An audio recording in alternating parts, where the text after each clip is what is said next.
ISL നടത്തിപ്പിൽ അന്തിമ തീരുമാനം തിങ്കളാഴ്ച. ഡിസംബറിൽ മത്സരങ്ങൾ നടത്താമെന്ന് FSDL-ഉം AIFF-ഉം സുപ്രീം കോടതിയെ അറിയിച്ചു. ഇരുവരും തമ്മിലുള്ള ധാരണ സുപ്രീം കോടതിയിൽ സമർപ്പിച്ചു. സൂപ്പർ കപ്പോടെ അടുത്ത മാസം സീസൺ ആരംഭിക്കാനാണ് നീക്കം. സ്പോർട്സ് ഡെസ്കിൽ നിന്ന് മഹേഷ് പോലൂർ വിവരങ്ങൾ നൽകാനായി ചേരും. മഹേഷ്, വിഷയത്തിൽ അന്തിമ തീരുമാനം അതെന്നുണ്ടാകും?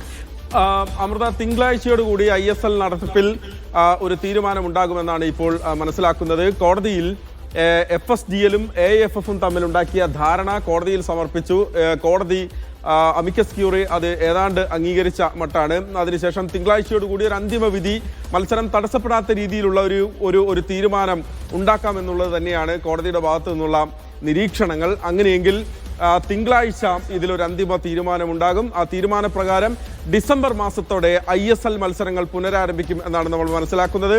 സീസൺ ആരംഭിക്കുക അടുത്ത മാസമാകും. അടുത്ത മാസം സെപ്റ്റംബർ അവസാനത്തോടുകൂടി സൂപ്പർ കപ്പ് മത്സരങ്ങൾ കൂടി ആരംഭിക്കുന്ന ഒരു സാഹചര്യം ഉണ്ടാകും. കാരണം അതാണ് FSDL-ഉം AIFF-ഉം തമ്മിലുണ്ടാക്കിയ ധാരണ.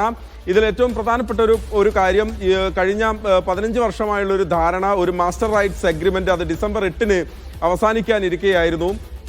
AIFF-ന്റെ ഭരണഘടനാ ഭേദഗതിയുമായി ബന്ധപ്പെട്ടുള്ള കേസ് സുപ്രീം കോടതിയുടെ പരിഗണനയിൽ നിൽക്കുന്ന സാഹചര്യത്തിലാണ് ഇങ്ങനെ കരാർ പുതുക്കാനോ അതിൽ മാറ്റങ്ങൾ വരുത്താനോ ഒന്നും AIFF-നും FSDL-നും സാധിക്കാതെ പോയത്. അതാണ് ഈ ISL നടത്തിപ്പിൽ ഒരു അനിശ്ചിതത്വം വന്നിരുന്നത്. അനിശ്ചിതത്വം മാറുകയാണ്.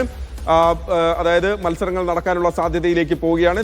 ഡിസംബറിൽ മത്സരം ആരംഭിക്കും എന്നാണ് നമ്മൾ പ്രതീക്ഷിക്കുന്നത്. തിങ്കളാഴ്ച ഇത് സംബന്ധിച്ചൊരു അന്തിമ വിധി ഉണ്ടാകും. അതോടൊപ്പം അമൃത, എടുത്തു പറയേണ്ട മറ്റൊരു പ്രധാനപ്പെട്ട ഒരു പോയിന്റ് കൂടി ഇപ്പോൾ കോടതിയുടെ ഭാഗത്തു നിന്ന് വന്നതായി AIFF വൃത്തങ്ങൾ നമ്മളോട് പറയുന്നത്. അതായത് ഫിഫയുടെ ഒരു കത്തുമായി ബന്ധപ്പെട്ട്, ഫിഫയുടെ ഒരു കത്ത് എന്ന് പറയുന്നത് ഇന്ത്യൻ ഫുട്ബോൾ അസോസിയേഷനുള്ള വിലക്ക് ഭീഷണിയാണ്.